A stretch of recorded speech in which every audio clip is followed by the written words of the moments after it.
Podcasts like Within Reason, YouTube channels like Rationality Rules, and books blindly applying the laws of reason and rationality to every facet of life have become increasingly popular over the past 10 years. If you're anything like me, the very foundation of your worldview was constructed upon the observation of legendary debates such as these, where the scientific mind was so clearly better equipped to understand reality than the religious one. You may have also grown up reading books by Richard Dawkins, Christopher Hitchens, and Sam Harris. And similar to me, you're probably convinced that these philosophical tools of logic and reason and rationality were the key to an accurate worldview. But not one of these guys ever stopped to ask one simple yet extremely important question. And as you will see, this simple question completely destabilizes the assertion that we should be within reason, or that rationality rules. Before we get started on this video, be sure to like and subscribe, as it really helps the channel out.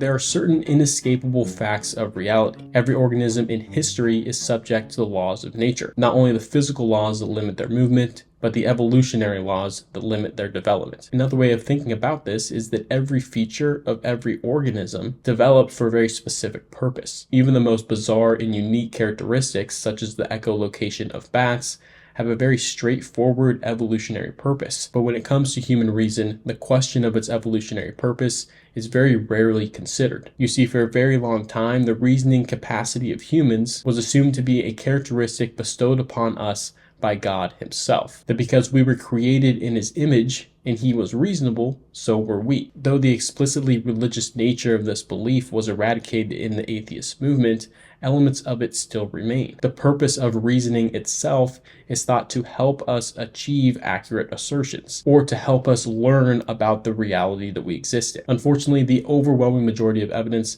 completely contradicts this claim. Rather than a cognitive tool for acquiring knowledge, reason is a social tool for convincing people of your position and getting people to agree with you and to do what it is that you want them to do. Humans are the most social animal in the world. So many of the characteristics that we have, physical and psychological, have evolved explicitly for navigating the social environment. Almost everything that we learn is through social engagement, not through spontaneous mental creation. Our position in the social hierarchy, how we are able to influence other people, how we are able to cohere as a species, relies so heavily on how well we can convince others of our position and garner support for our actions, not on how accurately we can assess reality or how much objectively true knowledge we can acquire. So how does this theory stack up against the atheist perspective? This, I believe, is the biggest issue with the modern perspective on reason and rationality, that it is a tool that you use to reach an assertion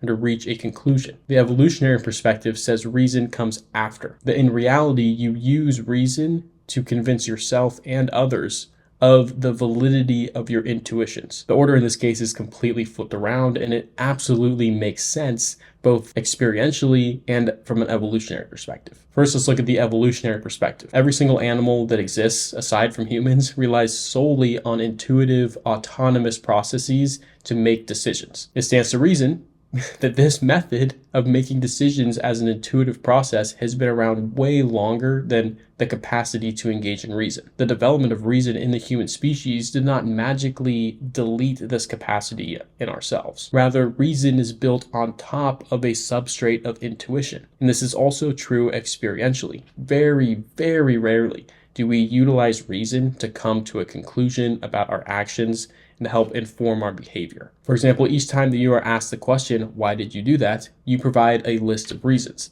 But were those reasons consciously in your mind when you were engaging in that behavior? Almost certainly not. Again, this suggests that the function of reason is to explain and justify your initial intuition. This also explains the scientific consensus that humans are terrible at applying reason.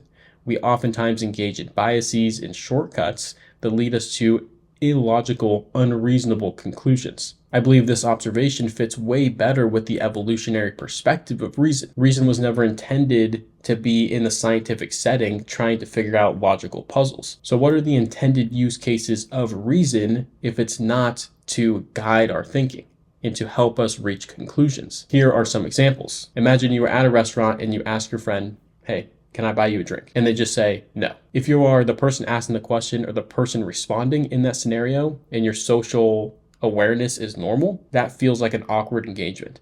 It's precisely because the individual responding with no did not give a reason. So instead, imagine you ask, hey, can I buy you a drink tonight? And the person, instead of just saying no, says, no, I have to drive home later. The addition of that reason has a social currency attached to it. The sole purpose of adding that additional reason is a social purpose. It's not a reasonable one or a logical one, because it's perfectly reasonable and logical to just say no. The same concept also applies to how we try criminals.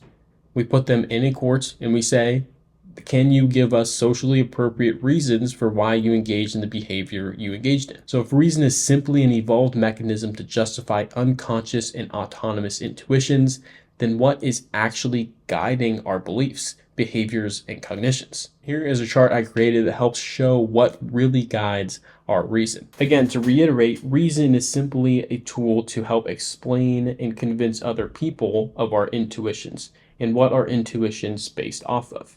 We know these are unconscious autonomous processes that are amenable to the social environment, informed by past experience. They're limited by our perception. If we can only see and receive certain stimuli, then we can only come up with certain intuitions. Intuitions are also influenced by unconscious organizing principles, is what I call them. They are ways that information is organized at an unconscious level that we're not ever aware of. It's kind of the rules of the mind that we just abide by. Intuition is also obviously informed by past experiences and, of course, our physiology. So instead of reason leading us to certain conclusions, our conclusions are primarily intuitions built on the foundation of unconscious factors.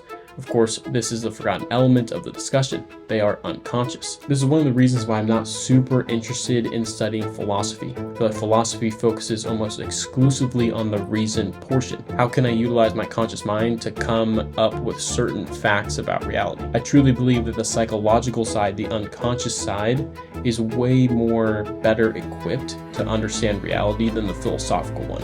If you want to hear my thoughts on that, be sure to subscribe because I'll be releasing a video shortly about it. As always, thanks for watching, and I'll see you on the next one.